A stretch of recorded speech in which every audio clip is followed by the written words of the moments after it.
नमस्कार दोस्तों। मैं डॉक्टर अमित आर्या होम्योपैथिक पंजाब से आपका स्वागत करता हूं। आज हम बात करेंगे कि एलर्जिक राइनाइटिस के बारे में। जिन मरीजों में नाक की एलर्जी के कारण नाक बहता हो, जुकाम रहता हो और नाक बंद रहता हो तो और गला खराब हो जाता हो या गले में दर्द रहता हो। और आज हम बात करेंगे कि एलर्जिक राइनाइटिस के क्या कारण हैं और इसके क्या सिम्टम होते हैं। और आज हम बात करेंगे कि एलर्जिक राइनाइटिस की 3 बेस्ट होम्योपैथिक मेडिसिन के बारे में और एक पेटेंट होम्योपैथिक प्रोडक्ट के बारे में। चलिए स्टार्ट करते हैं।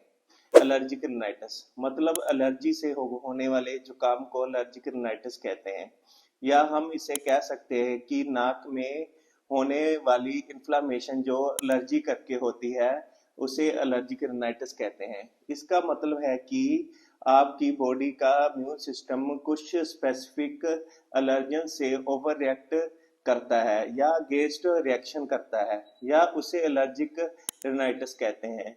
जिससे रिएक्शन करके जुकाम रहना शुरू हो जाता है और नाक में से पानी आना शुरू हो जाता है और दोस्तों बार बार छींक आती है। और कुछ लोगों को एलर्जन जैसे धूल मिट्टी से एलर्जी होती है, और कुछ लोगों को फूलों से एलर्जी होती है दोस्तों। कुछ लोगों को जानवरों से एलर्जी होती है और कुछ लोगों को स्मेल से एलर्जी होती है।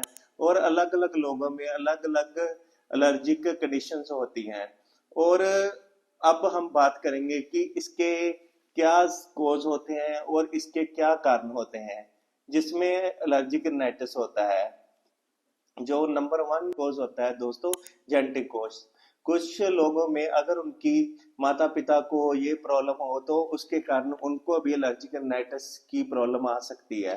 और कुछ केसेस में बॉडी या इम्यून सिस्टम रिस्पॉन्स देता है कुछ एलर्जन के लिए। कुछ लोगों में मॉर्निंग में जब उठते हैं पानी से जब फेस धोते हैं तो जुकाम हो जाता है। कुछ लोगों में किचन से खाने की स्मेल से जुकाम हो जाता है। कुछ लोगों में डस्ट से जुकाम हो जाता है। महिलाओं में घर पर झाड़ू निकालते समय डस्ट से एलर्जी हो जाती है। कुछ लोगों में रोड में जब डस्ट से एलर्जी हो जाती है। और कुछ लोगों में फूलों से एलर्जी हो जाती है दोस्तों। और कुछ लोगों में पोल्यूशन से एलर्जी हो जाती है। और कुछ लोगों को क्लाइमेट चेंज जब होता है तो उसके कारण एलर्जी, और मतलब जब ठंड आ जाती है या विंटर के सीजन में एलर्जी हो जाती है। कुछ लोगों को परफ्यूम की स्मेल से एलर्जी हो जाती है। कुछ लोगों को नोज पॉलिप्स या नाक की हड्डी के बढ़ने से एलर्जी हो जाती है। अगर सिम्टम के बारे में बात करें कि इसके क्या सिम्टम होते हैं, पहले हम बात कर लेते हैं कि ये कॉमन कोल्ड और एलर्जिक राइनाइटिस में क्या डिफरेंस होता है। ये जो कॉमन कोल्ड जो होता है दोस्तों, ये वायरस के कारण होता है, ये वायरल इन्फेक्शन के कारण होता है। और एलर्जिक राइनाइटिस एक इम्यून सिस्टम स्पेसिफिक एलर्जन करके होता है। और मतलब इम्यून सिस्टम एलर्जन के अगेंस्ट रिएक्शन करके होता है। कॉमन कोल्ड खांसी जुकाम भी होगा और बुखार भी होगा, पर थोड़े टाइम के लिए होगा। पर जो एलर्जिक राइनाइटिस कई महीने तक चल सकता है या कई सालों तक चल सकता है। ये लंबे समय तक चलता है दोस्तों और बार बार होता है। और अब हम बात करेंगे कि सिम्टम की। जो एलर्जिक राइनाइटिस में क्या सिम्टम देखे जाते हैं। जो पहला सिम्टम होता है दोस्तों, एलर्जिक राइनाइटिस में छींकें आती हैं। एक छींक आती है, 2 छींक आती है, 10 छींक आती है, 12 छींक आती है। मतलब कई बार लगातार छींक आती है। और कई बार ठंड सी महसूस होती है। और कई बार जैसे बॉडी में फीवर सा लगने लगता है और बॉडी में वीकनेस सी हो जाती है। नाक से पानी आना शुरू हो जाता है, नाक बंद हो जाता है, नाक में खारिश होने लगती है और आंखों में पानी आने लगता है। आंखें लाल हो जाती है और कई बार सर दर्द भी होने लगता है और गला लाल हो जाता है, गले में सूजन आ जाती है दोस्तों। ये एलर्जी लंबे समय तक रहती है, कई बार खांसी के साथ अस्थमा भी हो जाता है। अब हम बात करेंगे ट्रीटमेंट के बारे में।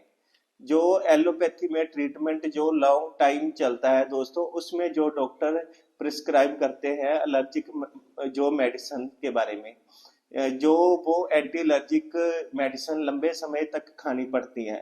पर फिर भी जब तक वो खाते हैं तो आराम रहता है, उसके बाद फिर जुकाम होना शुरू हो जाता है। बट होम्योपैथी मेडिसिन में इसका परमानेंट ट्रीटमेंट है। अब हम बात करेंगे जो 3 होम्योपैथी बेस्ट मेडिसिन के बारे में, जो बहुत बढ़िया मेडिसिन है। और नंबर 1 जो मेडिसिन है एलियम सिपा 30।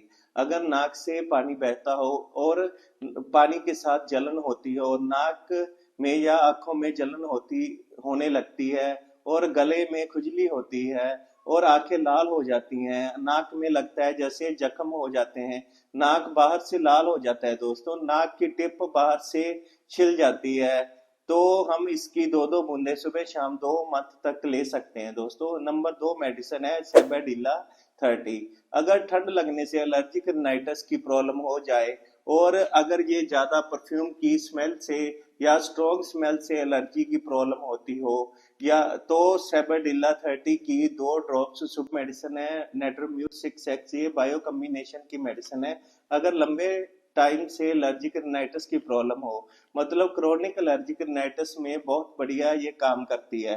लंबे टाइम तक नाक बंद रहता हो, मॉर्निंग स्नीजिंग रहती हो और ठीक और छींक का लगातार अटैक आना और छींक बार बार आना, 2 या 3 दिन तक लगातार छींक आना, उसके बाद स्नीजिंग रनिंग नोज और उसके बाद नाक बंद हो जाना और मॉर्निंग स्नीजिंग में बहुत बढ़िया मेडिसिन है। नेट्रोम्यूर 6x की 4-4 गोली 2 टाइम 1 महीने तक लेने से एलर्जिक राइनाइटिस में बहुत बढ़िया आराम मिलता है दोस्तों। एक पेटेंट प्रोडक्ट है साइनो केयर जो इंडो जर्मन कंपनी का है। अगर इसकी 20-20 बूंदे सुबह शाम 1 महीने तक लेते हैं तो एलर्जिक राइनाइटिस में बहुत बढ़िया आराम मिलता है। होम्योपैथी एक बहुत बढ़िया एलर्जिक राइनाइटिस के लिए। और अगर हम 1 या 2 महीने तक होम्योपैथी मेडिसिन लेते हैं तो बहुत बढ़िया इसमें आराम मिलता है। और दोस्तों अगर आपको मेरी वीडियो अच्छी लगी हो तो प्लीज लाइक शेयर और सब्सक्राइब करना। दोस्तों आप मेरे से ऑनलाइन कंसल्टेशन ले सकते हैं, मेरा व्हाट्सएप नंबर नीचे दिया हुआ है। मैं कोशिश करूंगा आपको बेस्ट ट्रीटमेंट देने की। थैंक यू दोस्तों।